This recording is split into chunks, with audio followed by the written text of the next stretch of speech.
Hello everyone, this is Migo Hunter, and today I'm going to be actually releasing an Exceed video. Wow, it's been a while since I've done one of these. But since Season 6 is available now on TTS, fully playable, all 19 characters, I figured it'd be a good opportunity to just go over the Season 6 normals and how they compare to the normals available in the previous seasons. So in case you didn't know, the Season 6 normals all are exactly the same as the previous season normals except the boost. So we're just going to look at the boost of the Season 6 normals and how they rate compared to the base ones. So I'm just going to be, this could be like an unscripted video, but I've sort of devised a little method here. Um, if the default base boost is better than the Season 6 boost, I'm going to put up above, with this being better, this one being significantly better. And then on the lower end, this will be worse, and this will be significantly worse. So they're going to like rate all of the normals, season normals in comparison to the season 5 and previous normals. And yeah, it'll be interesting analysis, I think. And at the end of the video, will give my overall thoughts on each season's boosts and what I think, how they compare to each other. So let's start with season 6 boost introduces tech hit. So tech hit is discard a boost and play, then strike. Obviously a very good boost because we know how good tech is in previous seasons. But in season 6, not only can you tech the boost that the opponents put up, you must also strike. And forcing you to strike is both could be a good thing and could be a bad thing. Because the nice thing about tech in previous seasons is that you're not obligated to strike. You just get rid of the boost, you draw for the end of turn, and move on. But tech hit is more proactive in that it forces you to strike now. So you only want to tech hit um, when as opposed to using regular tech on dive, you only want to tech hit when you can get rid of boost and have a good position, advantageous position to strike and take advantage of them lacking a boost. So tech hit, I would say, is pretty much it's really good, but I think it's a side grade to tech. Meanwhile, parry is an amazing boost because you can prune the opponent's best options from hand, and if you don't prune that option, you can look at their hand. So everybody knows parry is amazing. So therefore, I'm going to have to rate parry better than tech hit. Tech hit is amazing in its own right for disrupting set play and, teching a boost. But being forced to strike, it's not necessarily um, better than tech. I would say it's a side grade. So, and I would rate parry above tech because parry, you give up a block to do it, but it's often worth it to eliminate opponent's scariest options, or even just get hand info, because parry into reading is such a classic combination. All right, moving on. Season 6 new boost on focus is Veil Off. Exceed and add this to gauge. So instead of all Season 6 characters have a gauge exceed cost of 1 gauge, but Veil Off negates that cost and actually makes you go gauge positive, and you flip. Obviously pretty amazing, but it depends on the character you're playing. Some characters may love Veil Off, others may not care about this at all because their flip side is lousy. So like examples of characters that love Veil Off is like Hilda, Gordo, and characters that don't really care about Veil Off is like Seth, Batista, like very niche situational exceed modes that you don't want to, prioritize. So Veil Off can be good, but unfortunately it's still situational because um, it depends on what character you're playing, how much value to get off the extra gauge. And plus you're giving up focus. And focus is undisputably pretty much the best normal out of all the 7 in terms of all the 8 normals in terms of combat capability because focus has the best defenses. It's basically equivalent to sweep in terms of power delta, but focus draws you a card even if you miss. And additional clause if you can't be pushed or pull is really nice because the opponent can't disrupt you. So yeah, we know focus is amazing. And then if you compare this with uh, the default focus boost reading, we know reading is one of the strongest boosts, if not the strongest boost in the game, because it can guarantee a free combat win. And even if it doesn't guarantee a free combat win, you get hand info. So reading is amazing. And compared to Veil-Off actually does pale in comparison to reading. So I would rate the default reading boost significantly better up here. Veil-Off is much more niche. You give up focus to do it. But for some season 6 characters, they might enjoy Veil-Off and extra gauge, going gauge positive instead of gauge negative. So yeah, there you go. That's Veil-Off. And next, we'll move on to the new boost on sweep, Just Defense. Just Defense is a boost that's really interesting. It's plus 3 armor, now strike, and after you lose all your armor. So this Just Defense is really good to give you extra armor to help survive attacks, guard through attacks, and hit back. And can be also good to disrupt opponent's set play as well. If the opponent boosts speed, then Just Defense is even more likely to work if you pair this with a focus or a slow sweep-like attack. Or you can even pair this with a mid-speed, Just Defense with a mid-speed, so that your assaults won't get stunned up by Grasp or Cross, for example. So Just Defense is actually pretty versatile. Unfortunately, as decent as this boost is, it's on sweep. And sweep is amazing. Sweep 6 power, force opponent discard a card, great defenses. And landing enough sweeps can often put you at a hefty life advantage compared to the opponent. So therefore, giving up sweep for Just Defense, this makes Just Defense a very niche boost, where you would want to Just Defense at like the late game, where you really need the armor to help you survive and help close out games. When sweep is less valuable in that situation, in late game when you're like low on HP or the opponent's gonna die. Yeah. So there you go. That's Just Defense. It's a very niche boost in comparison to the normal that's attached to. I think you'll be playing for sweep most of the time.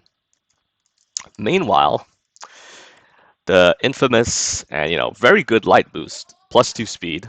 Speed is the most important stat in Exceed because speed determines how combat plays out. With higher priority, speed meaning higher priority, meaning your attack will go first, and that's just all the more likely to stun the opponent or just yeah dodge attacks. Yeah, so light is amazing, and light and sweep is a pretty decent trade-off because in situations where you want lights, you're not going to be playing sweep and vice versa. So therefore, light is a well-designed boost, and light is a really good boost on a really good normal. So I would put light significantly above Just Defense because plus 2 speed is so universally helpful in comparison to Just Defense. Okay, so we see here that it's not looking too hot for Season 6. These base boosts are already looking really good compared to what Season 6 has to offer. However, don't don't fear. That's only for some reason the slow normals in Season 6 have more niche boosts. So I think you're pretty much encouraged them to play them in combat much more often. But the boosts over here on the last 5 are looking up for Season 6. Starting with Mix Up. And oh boy, what a great boost Mix Up is. Close or treat one then strike, draw a card after setting a strike. So this basically allows you to basically control your positioning before striking. And you draw a card that refunds and you refund one card as well, which is a really nice bonus so that you don't burn too many cards playing Mix Up.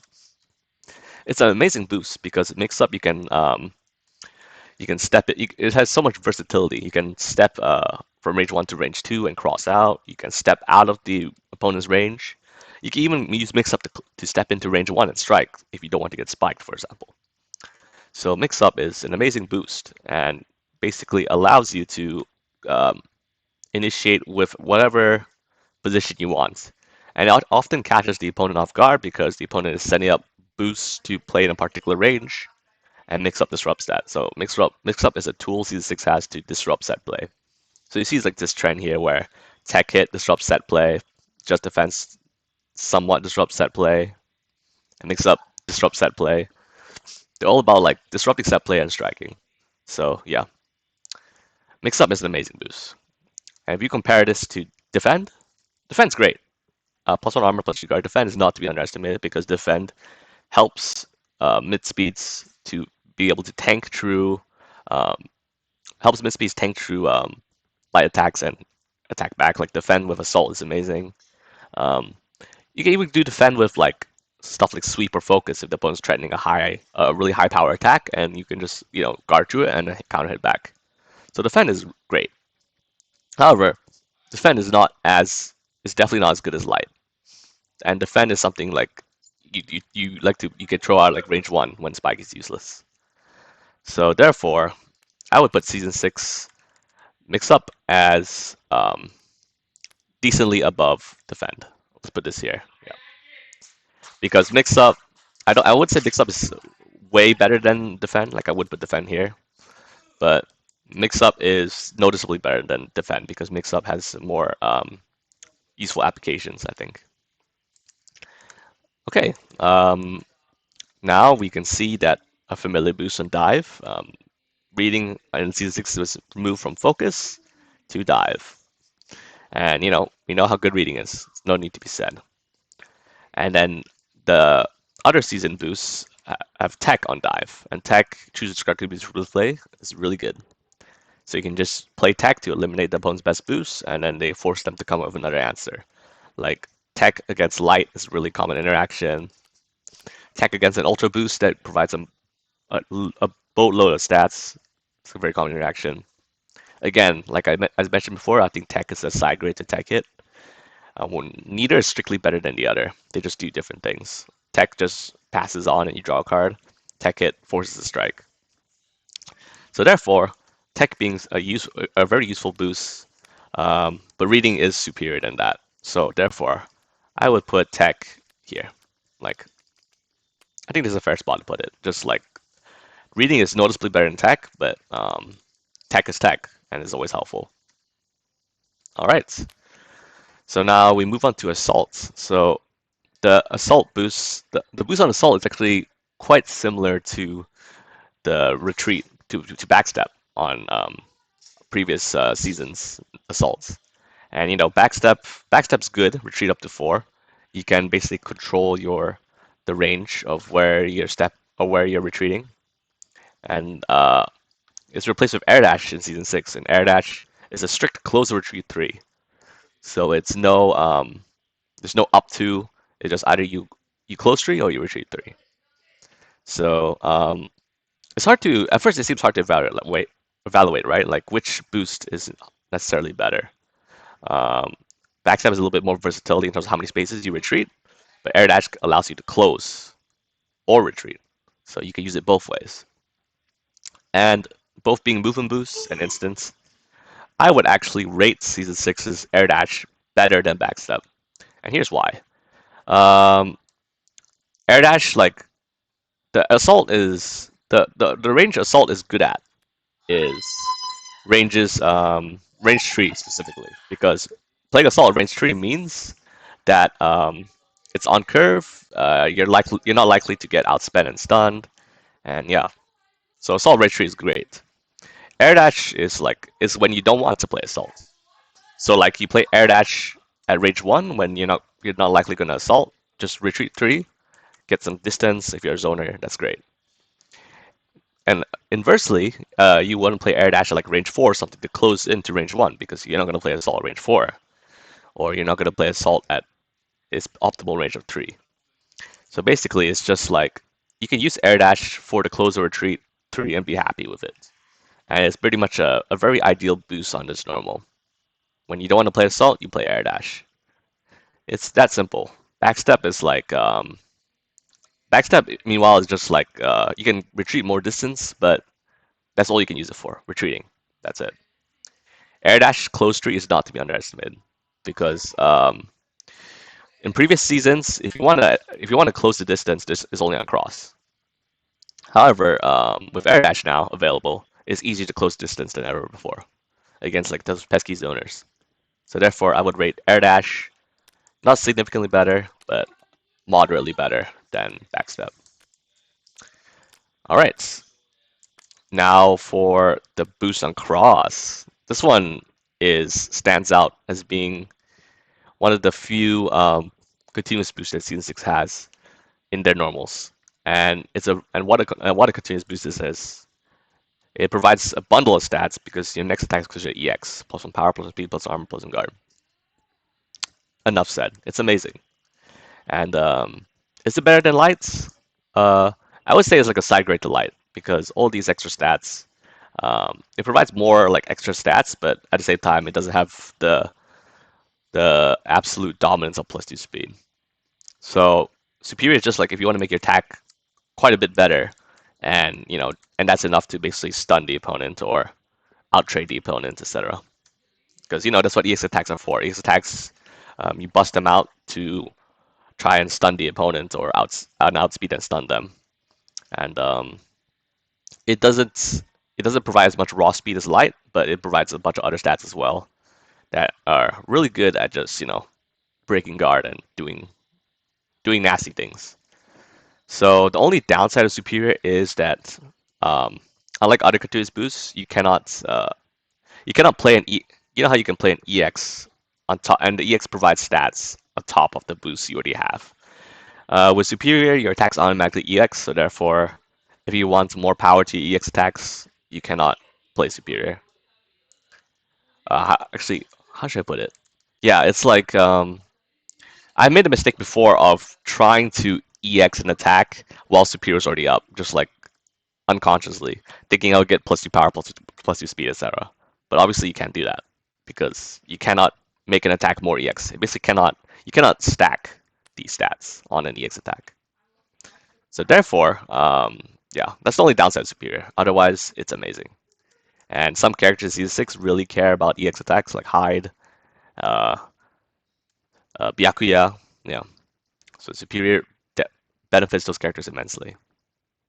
If you compare this to the boost on cross on previous seasons, advance up to 3, run, while certainly a good boost to get out of the corner and also to advance, you give up cross for it. And cross is a really good normal. Cross is like universally safe normal to just deal a bit of damage and get out of range of opponent's attacks, and it's very fast as well. So if you play run, you give up cross, and if you play cross to run to the opponents, you're basically advertising, hey, one cross is down and I'm in your face, so it's less likely for um, them to cross out again, and so yeah, it's runs good, but it's on cross, and again, if you want to close in on the opponent, air dash is available for season 6. And yeah, run pales in comparison to superior. So I would put run here. Yeah, I would say superior is significantly better than run because of all the stats that it provides. Finally, we'll look at grasp, the boost on grasp. Respect is one of the most interesting boosts in season 6. Respect now advance up to 3, and starting next turn, draw 2 and discard this. So basically, it's saying notice that it's exactly the same as run. However, it's a continuous boost that says that if the opponent doesn't strike you immediately after you play respect, then you get to draw 2 cards. So, as printed, it's literally just better than run. Um, it's amazing to pressure your opponents to striking into you, and you whip out your surprise EX attack or whatever and make them sad. And if they don't attack into you, you just draw 2 cards. It's really good. Helps your economy, and yeah. And the fact that it's attached to grasp is actually really nice because if you're cornered, for example, you can play respect to just get out of the corner and pressure the opponent to strike into you. And in the corner, grasp is pretty worthless because your back is already to the wall. You can only push the opponent out. It does 3 damage. Like uh, grasp is decent normal when you need it because it's fast, pokes, and you get a little bit of positioning. However, you're not going to play grasp when your back's to the wall and you're cornered. So that's where respect comes in, and respect is perfectly complements grasp, I think. Obviously, respect is less useful for closing the distance and getting to your opponent's face, but even then, you might still do it. You give up a fast option to be in your opponent's face, but you pressure them to strike into you. And also, plus, if you don't want to use respect to close it to your opponents, there's air dash. You can see like season 6 is all about mobility. There's mix up, there's air dash, and then there's respect. So there's like 3 mobility boosts as opposed to just 2 in other seasons. So therefore, I would put respect. Since respect is a better run, obviously it's a very good boost. But season 6 does not have does not have fears, And Fierce is a scary boost to go against. Not as scary as Light necessarily, but Fierce is just threatening. The plus two power just allows you to just win more. And allows you to when you have ultras or fast attacks that do decent amount of damage up, then you can just basically try to stun the opponents. Stun or outtrade, and more damage. Fierce is really good. Um, definitely not definitely a very like bread and butter boost for a lot of characters. You just put Fierce and you're happy, and your opponent's scared of just attacking into Fierce because you tend to just like outtrade them or even stun if you attack at some guard. So yeah, I would put Fierce and Respect. Actually, I would make them equivalent. I think they're both equally good at what they do. Plus two power is plus two power is amazing and bolsters a lot of attacks. But respect is literally just it's just run but better. And forcing the opponent to strike, pressure opponent to strike can you know be very good. You can play an EX attack to surprise the opponents and have them backfire in their face. Yeah. So basically, that's my overall rankings of season six boosts compared to the other seasons. There's only one boost I think that's equivalent. It's both grass, but these old boosts are like varying degrees of strength. And overall, it looks like season six boosts actually um, are pretty competitive with the other seasons. However, um, the boosts on the slower normals in season six being worse, definitely worse than the other seasons. It just encourages you to play them in combat as opposed to you don't have access to light and parry and reading is such a strong combo, like such a strong combo together, and season six doesn't have that. So you will have to. It's like a trade-off, right? Like other seasons have more stats, and more hand information. And season six, in comparison, has more set play disruption and mobility for days. And yeah, that's my final verdict of the normals. Sorry, this is like a messy, unscripted video. You might also hear background noise because basketball games going on back. But yeah, let me know what you guys think about season six normals. Do you love them? Do you hate them? Do you think they're better? Do you think they're worse? Yeah. And that's my final ranking. Thanks for watching.